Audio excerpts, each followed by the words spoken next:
എനിക്ക് ചോദിക്കാനുള്ളത് ഇടതുപക്ഷത്തിന്റെ പ്രതിനിധിയോടാണ്. സഖാവി EMSന്റെ കൂടി മണ്ണായ ഈ മലപ്പുറം ജില്ലയിൽ നിന്ന് അനവധി വിപ്ലവ വീര്യം പുലർന്നിട്ടുള്ള അനവധി സഖാക്കള് ഈ പ്രവർത്തന മേഖലയിൽ പോസ്റ്റ് ഒട്ടിച്ചും മുദ്രാവാക്യം വിളിച്ചും വളർന്നു വന്നിട്ടുള്ള ഈ പ്രദേശത്ത് ഇവർക്ക് എന്താ സ്വഭാവശുദ്ധിയുള്ള ഒരാളെ ഈ ഇലക്ഷന് മത്സരിപ്പിക്കുന്നതിന് വേണ്ടി CPM എന്ന ഇടതുപക്ഷ ചിന്താഗതി ഒരാളെ കിട്ടാത്തത് കൊണ്ടാണോ ഈ ഇലക്ഷന്റെ 28-ാം ദിവസം ലീഗിൽ നിന്നോ കോൺഗ്രസ് നിന്നോ ഓരോ ആളുകളെ ചാക്കിട്ട് പിടിച്ചുകൊണ്ടിരിക്കുന്നത്? അതെ, കറതീർന്ന സഖാവിനെ കിട്ടിയില്ലേ ഇവിടെ മത്സരിക്കാൻ എന്നതാണ് ചോദ്യം. ഞാൻ വരാം അങ്ങയിലേക്ക്, മറുപടി ഏറ്റവും ഒടുവിൽ. ഇനി ഇവിടെ സംസാരിക്കാൻ ആരാ പറഞ്ഞോ? അത് ആരോടാ ചോദ്യം? ലീഗിന്റെ പ്രതിനിധിയോടാണ്. ലീഗ് പറഞ്ഞു, ഇവിടെ പ്രതിനിധി പറഞ്ഞു മുന്നേ ഇവരൊക്കെ UDF ഒന്നാണ്, ഒറ്റക്കെട്ടായിട്ടാണ് ഇവിടുന്ന് പോകുന്നത്. പക്ഷെ അവിടെ ചെന്ന് ബില്ലുകൾ പാസ്സാക്കുമ്പോൾ, ഇപ്പോൾ NIA ബില്ല് പോലത്തെ ബില്ലുകൾ പാസ്സാക്കുമ്പോൾ UDFന്റെ കോൺഗ്രസിന്റെ അംഗങ്ങളെല്ലാം ഇതിനെ അനുകൂലിച്ച് വോട്ട് ചെയ്യുകയും ലീഗ് ഇറങ്ങിപ്പോവുകയും ചെയ്യുകയാണ് ചെയ്യുക. പിന്നെ എങ്ങനെയാണ് ഇവിടെ ഒറ്റക്കെട്ടായി എന്ന് ഇവർ പറയുന്നത്? NIA പോലുള്ള വിഷയങ്ങളിൽ പ്രതിഷേധിക്കുമ്പോൾ സഭ ബഹിഷ്കരിച്ചു പോകുന്നൊരു പതിവ് നിങ്ങൾക്കുണ്ടല്ലോ എന്നാണ്. NIAയുടെ കാര്യത്തിൽ അത് വസ്തുതാവിരുദ്ധമാണല്ലോ.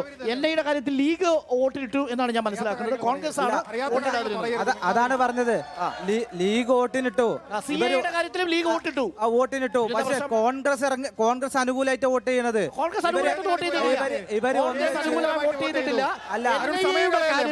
വോട്ടിടാതെ ബഹിഷ്കരിച്ചു. അത് ശരിയല്ല. അത് ശരിയാ. NIAയുടെ കാര്യത്തിൽ, CAയുടെ കാര്യത്തിൽ അതല്ല വോട്ടിട്ടു. അല്ല, NIAയുടെ കാര്യത്തില് മുത്തലാഖ് ബില്ലിന്റെ കാര്യത്തിലൊക്കെ എന്ത് നിലപാടാണ് ഇവര് സ്വീകരിച്ചത്? ഇവര് ഒന്നായിട്ട് ഇവിടുന്ന് പോകുന്നു, പക്ഷെ ഒന്നിച്ചുള്ള നിലപാടല്ല അവിടെ ചെന്നിട്ട് എടുക്കുന്നത്. ലീഗ് ഇവിടെ പറയുന്നത് ഒന്നിച്ചുള്ള നിലപാടാണ്, എന്നാൽ അവിടെ നിലപാടാണ്. ഓക്കെ, പാർട്ടി ക്ലാസിന്റെ പ്രശ്നമാണ്. 543 ലോക്സഭാ മണ്ഡലങ്ങളിൽ ഇപ്പോൾ BJP മത്സരിക്കുന്നു. എങ്ങനെയാണ് ഇടതുപക്ഷം ഈ 60 മണ്ഡലത്തിൽ മാത്രം നിന്നിട്ട് ഒരു ബദലാവുക? അതൊന്ന് വ്യക്തമാക്കണം. CPM എന്ത് ബദലാണുള്ളത്? ആരാ നിങ്ങളുടെ പ്രധാനമന്ത്രി? ഇതാണ് ചോദ്യം. ചോദിച്ചോ. ആരാ? BJPക്കെതിരെ ഇടതുപക്ഷ BJPക്കെതിരെ ശക്തമായ പ്രതിരോധ പ്രവർത്തനം LDF നടത്തിക്കൊണ്ടിരിക്കുകയെന്ന് പറയുന്നുണ്ട്. ഇവിടെ നമ്മൾ തൊട്ടു മുമ്പേ രണ്ടു ആളുകൾ സൂചിപ്പിച്ചതുപോലെ ഒന്ന് പൗരത്വ വിഷയത്തിൽ ഇവിടെ കേസ് എടുത്തിട്ടുണ്ട്, ഒരുപാട് കേസുകൾ എടുത്തിട്ടുണ്ട്. ആ കേസുകൾ പിൻവലിച്ചോ? ഈ അവസാന ഘട്ടത്തിൽ പിൻവലിച്ച ഒരു ഘട്ടത്തിൽ നമ്മൾ പിന്നെ മാധ്യമങ്ങളുടെ ചർച്ചകളിൽ ഈ ചോദ്യങ്ങൾ CPMന്റെ പ്രതിനിധിക്ക് വന്നപ്പോൾ, അതുപോലെ തന്നെ തൊട്ടു മുമ്പ് ആ പ്രതിനിധി ഇവിടെ ഒരു മിനിറ്റ് ചോദ്യം ചോദിച്ചപ്പോൾ സൂചിപ്പിക്കുകയുണ്ടായി പിന്നെ കോൺഗ്രസിന്റെയും ലീഗിന്റെയും നയങ്ങളെ കുറിച്ചിട്ട്. ഇവിടെ നമുക്ക് മുമ്പിൽ 2-3 കാര്യങ്ങളുണ്ട്. ഒന്ന് ഏക സിവിൽ കോഡ്, അതിൽ CPMന്റെ നയം എന്താണ് എന്നുള്ളതാണ്. മുഴുവനാകട്ടെ. രണ്ടാമത്തെ ചോദ്യത്തില് ഇതൊക്കെ കുറെ കാലങ്ങളോടെ ചോദിച്ചുകൊണ്ടിരിക്കുന്ന ചോദ്യം, മലപ്പുറത്തെ കുട്ടികളുടെ, മലപ്പുറത്തെ വിദ്യാർത്ഥികളുടെ തട്ടമയിപ്പിക്കുന്നത് CPM ഇവിടെ അധികാരത്തിലുള്ളത് കൊണ്ടാണ്, CPMന്റെ കഴിവ് കൊണ്ടാണ് തട്ടമയിപ്പിക്കുന്നത് എന്ന് ചോദിച്ച ചോദ്യങ്ങൾക്ക് അത്തരം നയങ്ങളോട് യോജിക്കുന്ന ഒരാളായിട്ടാണ് ഈ KS ഹംസയെ മത്സരിപ്പിക്കുന്നതാണ് ചോദ്യം. ഓക്കെ, ഈ 2 ചോദ്യങ്ങളുണ്ട്. ചേട്ടാ എന്താ, ആരോടാ ചോദ്യം? എനിക്ക് BJPയുടെ പ്രതിനിധിയോടാണ്. ഇന്ത്യക്ക് സ്വാതന്ത്ര്യം കിട്ടുന്നതിന് മുന്നേ പണ്ടൊരു കവി പാടി, സ്വതന്ത്ര ഭാരത സങ്കല്പം സ്വർഗത്തേക്കാൾ സുന്ദരം. ഇന്ത്യക്ക് സ്വാതന്ത്ര്യം കിട്ടുന്നതിന്റെ മുന്നെയാണ് ആ കവി പാടിയത്. ഏത് കവി? അത് ഞാനാണ്. ആ കവി ഇപ്പൊ ഞാനാണ്. ശരി. ആ സ്വതന്ത്ര ഭാരത സങ്കല്പം സ്വർഗത്തേക്കാൾ സുന്ദരം. ഇന്ത്യക്ക് സ്വാതന്ത്ര്യം കിട്ടി 60 വർഷക്കാലം ഇവിടെ കോൺഗ്രസ് ഭരിച്ചു. ഈ കോൺഗ്രസ് ഇവിടെ ഭരിച്ചപ്പോ ഇവിടുന്ന് ബ്രിട്ടീഷുകാര് ഒരു മുട്ടുസൂചി പോലും ഉൽപ്പാദിപ്പിക്കാൻ പറ്റാത്ത ലെവലിലാണ് ഇന്ത്യ ഇവിടെ എത്തിച്ചപ്പോ ഇവിടെ കോൺഗ്രസ് ഭരിച്ചിട്ട് 8 വർഷം കൊണ്ടാണ് ഈ കാണുന്ന ലെവലില് നിങ്ങൾ വികസനം കൊണ്ടുവന്നു എന്ന് പറഞ്ഞ്. പിന്നെ കോൺഗ്രസ് ഇവിടെ കാണാനായിരുന്നു.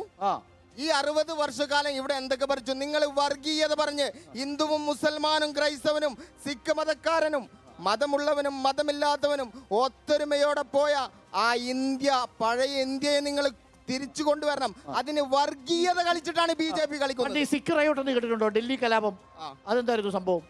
ഡൽഹി കലാപം കേട്ടിട്ടുണ്ട്. അപ്പൊ ശരി. അപ്പൊ ഇവിടെ എന്താ മറുപടി? ഇവിടെ എന്താ, ആരാ പ്രതികരിക്കുന്നവരാ? എന്താ, ആരാ സാധ്യത? സുഹൃത്തുക്കളോട് പറയാനുള്ളത്, നമ്മുടെ ഇന്ത്യ മുന്നണി എന്നൊക്കെ ലീഗിന്റെ നേതാവ് പറഞ്ഞു കഴിഞ്ഞു. വയനാട്ടില് ദേശീയ കമ്മിറ്റി അംഗം ആനുരാജ് മത്സരിക്കുന്നുണ്ട്. അതേ അവിടെ തന്നെ ദേശീയ കമ്മിറ്റി അംഗം രാഹുൽ മത്സരിക്കുന്നു. ഇതിന്റെ ലീഗിന്റെയും UDFന്റെ നിലപാടെന്താ നമുക്ക് അറിഞ്ഞാൽ കൊള്ളാം.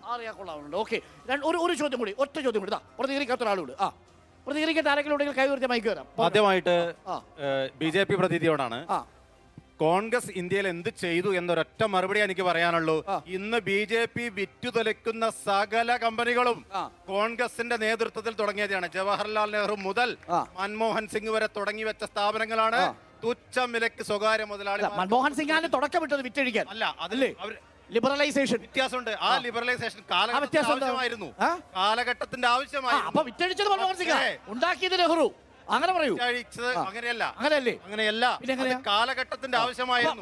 മൻമോഹൻ സിംഗ് തുടങ്ങിയ ഒരു പൊതുമേഖലാ സ്ഥാപനം പറയൂ. ഡോക്ടർ അരുൺ, പുതിയ സൗകര്യങ്ങൾ ഇന്ത്യയിലെത്തുന്ന രാജീവ് ഗാന്ധി കാലം മുതൽ തുടർന്ന് വരുന്ന നയത്തിൽ മൻമോഹൻ സിംഗും അതിന്റെ ഭാഗമായിട്ടാണ് ഉദാരവൽക്കരണം ഇന്ത്യയിൽ കൊടുത്തത്. അതെ. പക്ഷേ അതിനെ തെറ്റായ വഴിക്ക് കൊണ്ടുപോവുകയാണ് BJP ചെയ്തത്. ഒരു നിമിഷം, ഒരു പ്രതികരണം കൂടി. പറഞ്ഞോട്ടെ. എനിക്ക് ചോദിക്കാനുള്ള UDF പ്രതിനിധിയോടാണ്. നമ്മുടെ പൗരത്വ ഭേദഗതി ബില്ല് ഇപ്പൊ പാസ്സായി. അതിനെതിരെ കോൺഗ്രസിന്റെ പ്രസിഡന്റോ രാഹുൽ ഗാന്ധിയോ എന്തെങ്കിലും ഇന്ത്യയിലെ ജനങ്ങളോട് പറഞ്ഞിട്ടുണ്ടോ എന്നുള്ളത്? പറഞ്ഞു, കോൺഗ്രസ് പറഞ്ഞു. ഇന്ത്യൻ പ്രസിഡന്റ് അല്ലെ, കോൺഗ്രസിന്റെ പ്രസിഡന്റ് മല്ലികാർജ്ജുൻ ഖർഗെയോ? അദ്ദേഹം ആ കാര്യത്തിൽ പ്രതികരിച്ചു. പറഞ്ഞിട്ടില്ല. പറയാന്നാ പറഞ്ഞത്. എന്ന് പറയും 100 വർഷം കോൺഗ്രസിന്റെ പ്രതികരണം താങ്കൾ കാത്തിരിക്കുന്നു. അതിന് UDF പ്രതിനിധിയുടെ ശബ്ദം. ഒറ്റ മൈക്ക്, ഒറ്റ കാര്യം കൂടി. പറഞ്ഞോ. പറഞ്ഞോ. ഹിന്ദു മതത്തില് ചന്ദനക്കുടി തൊടുന്നത് എന്ന് മുതൽ തുടങ്ങി? ആരാണ് ചന്ദനക്കുടി തൊടാൻ അർഹതപ്പെട്ടവര്? ഇപ്പോൾ ചന്ദനക്കുടി ഉത്ഭവിക്കുന്നത് ആരൊക്കെ? എന്തിന്റെ പേരിലാണ് ചന്ദനക്കുടി തുടങ്ങിയത്? ആ ചോദ്യം ഇവിടുത്തെ ഈ ഡിസ്കഷൻ തമ്മിൽ എന്താ ബന്ധം? BJP ഹിന്ദു മതത്തിന്റെ പേര് പറഞ്ഞു നടക്കുമ്പോ ഞങ്ങളൊക്കെ ഹിന്ദു പറഞ്ഞ ഞാനും ചന്ദനക്കുടി തൊടാൻ പാടില്ല, ക്ഷേത്രത്തിൽ കിടക്കാൻ ഞങ്ങൾക്ക് പാടില്ല. ഇപ്പൊ ഈ പറഞ്ഞ ഹിന്ദുമത തുടങ്ങി എന്ന് മുതൽ? അതാണ് എല്ലാ മനുഷ്യരും ചന്ദ്രക്കുരി ഒട്ടത് എന്ന് മുതലാണ് ചോദ്യം. അതാണ് ചോദ്യം. അപ്പൊ ഒറ്റ കാര്യം പറഞ്ഞോ. ഒറ്റ ചോദ്യം ചേർത്ത് പിടിച്ചോ. നരേന്ദ്രമോദി പിന്നെ ലോകത്തിന്റെ വിശ്വഗുരുവാണ്. പിന്നെ 56 ഇഞ്ച് നഞ്ചാളുകൊണ്ട് എന്നൊക്കെ പറയുന്ന ഈ നരേന്ദ്രമോദിയുടെ ഗവൺമെന്റിന് ഒരു ഇതേവരെ ഈ 10 വർഷമായിട്ട് ഒരു സാമ്പത്തിക ശാസ്ത്രം രൂപപ്പെടുത്താൻ കഴിഞ്ഞിട്ടില്ല. സാമ്പത്തിക ശാസ്ത്രം രൂപപ്പെടുത്താൻ കഴിഞ്ഞിട്ടില്ല. ഇന്നും കോൺഗ്രസിന്റെ സാമ്പത്തിക ശാസ്ത്രമാണ് അവർ കൊണ്ടുപോകുന്നത്. അത് എന്തുകൊണ്ട് കഴിയുന്നില്ല? പിന്നെ BJPയുടെ പ്രതിനിധിയോടാണ് എനിക്ക് പറയാനുള്ളത്. പിന്നെ ഇന്ദിരാഗാന്ധിയെയും പിന്നെ നരേന്ദ്രമോദിയെയും ഒരു തളപ്പിലിട്ട് കട്ടരുത്. ഇന്ദിരാഗാന്ധി ഇന്ത്യയുടെ ഉരുക്ക് വനിതയാണ്. ഇന്ദിരാഗാന്ധിയുടെ കാരണം കൊണ്ടാണ് ഇന്ത്യ ഇന്നും ജനാധിപത്യമായി.